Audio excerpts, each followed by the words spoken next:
Tes 1, 2, 3 percobaan ya. Assalamualaikum warahmatullahi wabarakatuh. Salam sejahtera buat kita semua. Om Swastiastu. Bagaimana kabarnya bosku di hari ini?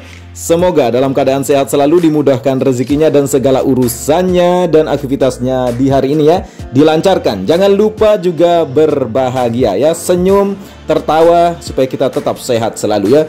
Terkait tentang event World Superbike atau WSBK bosku ya, saya akan membacakan beberapa informasi penting karena siapa lagi yang kita harus percaya bosku? Ini adalah muatan atau salah satu informasi yang disampaikan di portal resmi dari ITDC sendiri, di mana event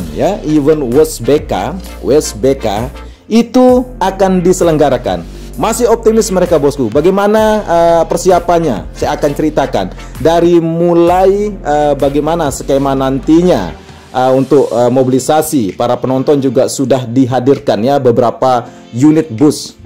Dinas Perhubungan maupun Kementerian Perhubungan sudah mulai koordinasi ya. Di sini salah satu bukti nyata bahwa memang event WSBK akan dilaksanakan di bulan November nanti. Begini beritanya, sekaligus kita akan pantau full lintasan bosku ya. Untuk sekedar bercuap-cuap kita berdiskusi di sini ya, terserah lah bosku ya.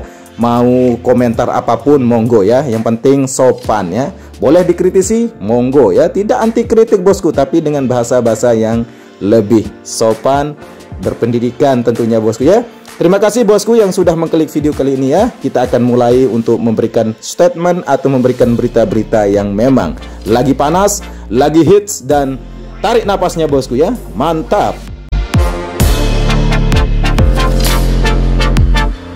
Oke bosku, untuk mengawali review kali ini dan beberapa informasi yang saya akan bacakan dan kita akan komentari ya bosku. Tentu kita analisis sesuai dengan pandangan masing-masing. Dan tepat sekali saya berada persis di bagian area tribun VIP ya. Di sini nanti akan ada orang-orang penting ya, baik presiden, petinggi FIM, Dorna Sport, kementerian dan sebagainya. Dan memang kapasitasnya terbatas di sini bosku ya. Ya paling banyak 50 lah sampai 100 orang ya. Dan terlihat di sini sudah dilakukan pengecoran di bagian atap yang lengkung ya bosku ya. Luar biasa, diproyeksikan akan selesai di bulan September ini. Terkait informasi tentang persiapan pegelaran event World Superbike atau WSBK di sirkuit Mandalika pada tanggal 12 sampai 14 November nanti ya bosku. Ada informasi di sini sudah dirilis oleh ITDC di portal resminya ya di itdc.co.id. Bisa dibaca saja bosku ya. Namun saya akan bacakan bagi yang tidak mau membaca bosku ya. Di sini ada judul yang disampaikan ITDC yaitu Tinjau de Mandalika. Dirjen Hub Kemenhub komitmen siap dukung penyelenggaraan WSBK ya. Persiapan menyambut event World Superbike atau WSBK yang tengah dilakukan PT Pengembangan Pariwisata Indonesia atau ITDC terus mendapatkan dukungan dari pemerintah melalui kementerian. Salah satunya adalah Kementerian Perhubungan atau Kemenhub ya, yang berkomitmen untuk memberikan support hal-hal yang ada pada ranah Kemenhub.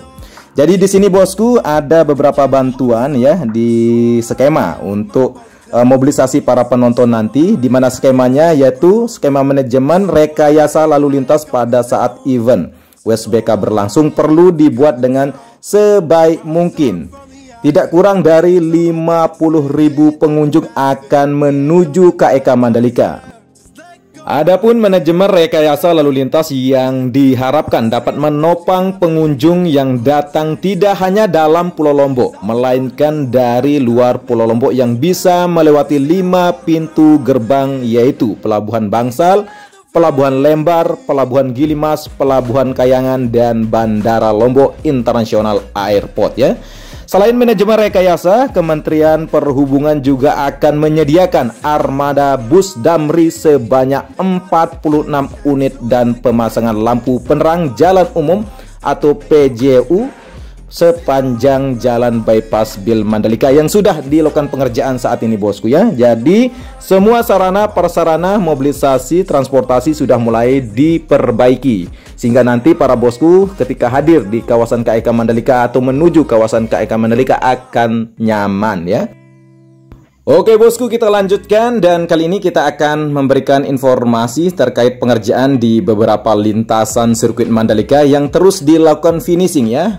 Dan kita ketahui bahwa proses pengerjaan untuk pembuatan garis batas limit atau curb terus dilakukan pengerjaan, dan tampak sekali garis putih ini yang membentang di antara area runoff dengan area track lane akan dilakukan pengecatan ketika keseluruhan sudah finish pengerjaan pembuatannya ya bosku ya. Jadi kita optimis saja bosku ya. Jadi tidak perlu berkomentar yang negatif atau sebagainya. Kita beri dukungan. Apa sih salahnya kita memberikan dukungan ya? Perlu dikoreksi? Ya sangat perlu. Perlu dikritisi? Ya bosku. Tapi harus menggunakan data yang sesuai ya, supaya tidak menjadi opini-opini yang liar. Di mana di sini akan segera dilakukan pengaspalan di bagian area runoff sebelah kanan yang belum dilakukan pengaspalan lapis ketiga karena memang cuaca tidak terlalu mendukung ya bosku, sehingga akan dilakukan skema ya untuk sedikit mundur untuk jadwal pengaspalan lapis ketiganya di bagian area runoff dari trek ke-7, 8, 9 yang terkoneksi dengan bagian jalur evakuasi yang terkoneksi dengan inner lane service route dari trek ke-9. Tepat sekali kita sudah berada di sini, terlihat sedang dilakukan pengecoran di bagian area garis batas limit atau curb di sini bosku. Tampak sekali para prajurit dari Demak di sini bosku yang menjadi sebuah garda depan untuk melakukan pembuatan garis batas limit ini ya. Jadi nanti ketika sudah dilakukan pembuatan secara keseluruhan untuk bagian garis batas limit ini bosku, akan dilakukan pengecatan sehingga tampak sekali nanti gincunya ya. Lintasan sirkuit Mandalika ini akan sedikit menor ya bosku ya. Merah putih kemungkinan akan menjadi warna khas dari area batas limit di sebuah sirkuit bertaraf internasional yang akan bakal menjadi salah satu tuan rumah event MotoGP. Motor kasta tertinggi di dunia ya akan balap di sini bosku ya. Dan tepat sekali di sini sedang kita dapat pantau untuk dapat segera dilakukan pembuatan tiang untuk billboard Pertamina ya di sini di bagian area bukit dari tikungan ke-10. Selanjutnya begitu halnya di bagian trek ke-9. Namun di trek ke-9 sedang dilakukan pengecoran dan pembuatan garis batas limit, sedangkan di bagian area track lane antara runoff di sini merupakan garis batas limit juga yang sedang dilakukan pembobokan di bagian area yang akan dibuatkan untuk bagian curve-nya bosku ya. Proses pembobokan ini menggunakan mesin bertegangan tinggi ya, bertegangan tinggi getarannya bosku ya, maksudnya getarannya supaya dapat segera selesai pembobokan di bagian area cutting yang menjadi salah satu desain garis batas limit dari sirkuit Mandalika.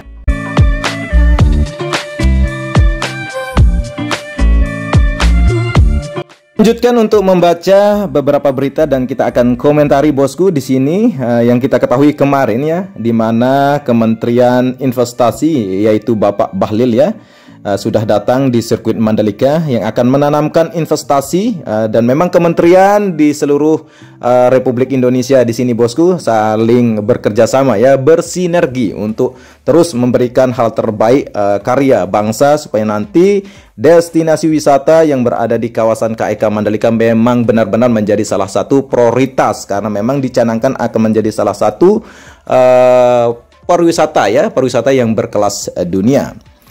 Di sini ada beberapa hal juga yang akan saya berikan informasi terkait investasinya bosku ya. Sementara Direktur Teknik dan SDM ITDC Taufik Hidayat menjelaskan dapat kami menyampaikan dan menyimpulkan saat ini ada total komitmen investasi yang telah kami terima sebesar 17 triliun ya. Jadi 17 triliun bosku ya. Kalau 17 triliun beli cendol ya gimana banyaknya bosku ya. Berenang kita bosku ya. Selain itu juga ternyata ya dari Vinci juga masih memberikan harapan untuk memberikan investasi selama 15 tahun ke depan dengan total anggaran yang akan dikucurkan nanti, tapi bosku tidak dalam pembangunan sirkuit, yaitu 14 triliun rupiah ya. Luar biasa ya, mantap sekali Vinci ini ya, Vinci Construction. Selanjutnya bosku, bagaimana tentang pembangunan hotel juga akan berjangka ya selama 10 tahun ke depan juga dengan investasi 3 triliun rupiah. Dengan komitmen ini, maka hotel yang akan dibangun nanti tidak kurang dari 1.700 kamar ya, dengan kelas VIP ya. Mantap sekali di kawasan Mandalika ya.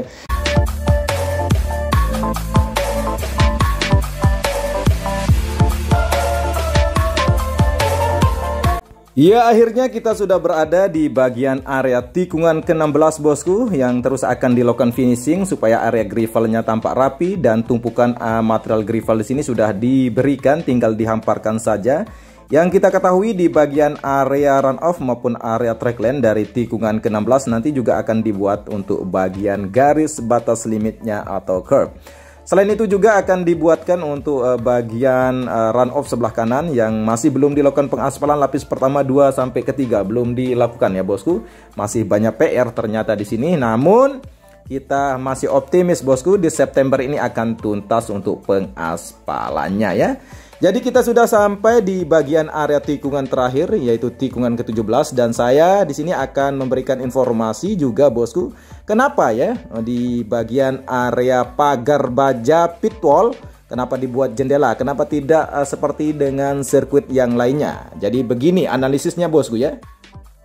Demi kata sebuah safety, keamanan para kru MotoGP maupun WSBK atau event-event yang lain bosku ya. Kita tidak tahu karena begitu senang selebrasi sehingga lupa diri karena posisinya di bagian pit wall di sirkuit Aragon di sini terlihat bagaimana para kru ini bisa bergelantungan di sini bosku. Ini sangat berbahaya ya, sehingga sirkuit Mandalika menjadi salah satu sirkuit yang punya safety di bagian area jendela pit wall. Sehingga nanti bosku jangan khawatir lah bosku, papan yang dipertanyakan apakah bisa masuk dengan ukuran 1 meter lebar 50 cm, tentu seperti di gambar itu sudah jelas bagaimana lebar area papan penunjuk atau informasi bagi rider yang lagi balapannya. Jadi jelas. Jadi silahkan teman-teman bisa komentar mana yang baik, mana yang buruk. Yang jelas itu adalah standar yang telah ditetapkan oleh FIM maupun Dorna ketika membangun sirkuit yang baru dengan tingkat safety keamanan baik untuk para rider dan para kru. Itu ya. Jadi jelas bosku ya.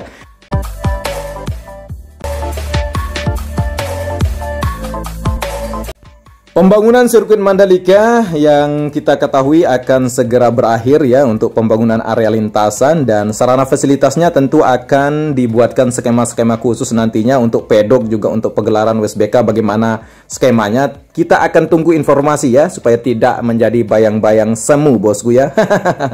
Saya Edi Sundoro undur diri, sampai jumpa di review pembangunan sirkuit Mandalika selanjutnya. Mohon maaf bila ada salah kata. Saya tutup review kali ini dengan billahil sabiqat wastabikul khairat. Wassalamualaikum warahmatullahi wabarakatuh. Salam persahabatan dari anak Lombok, matur tampiasi.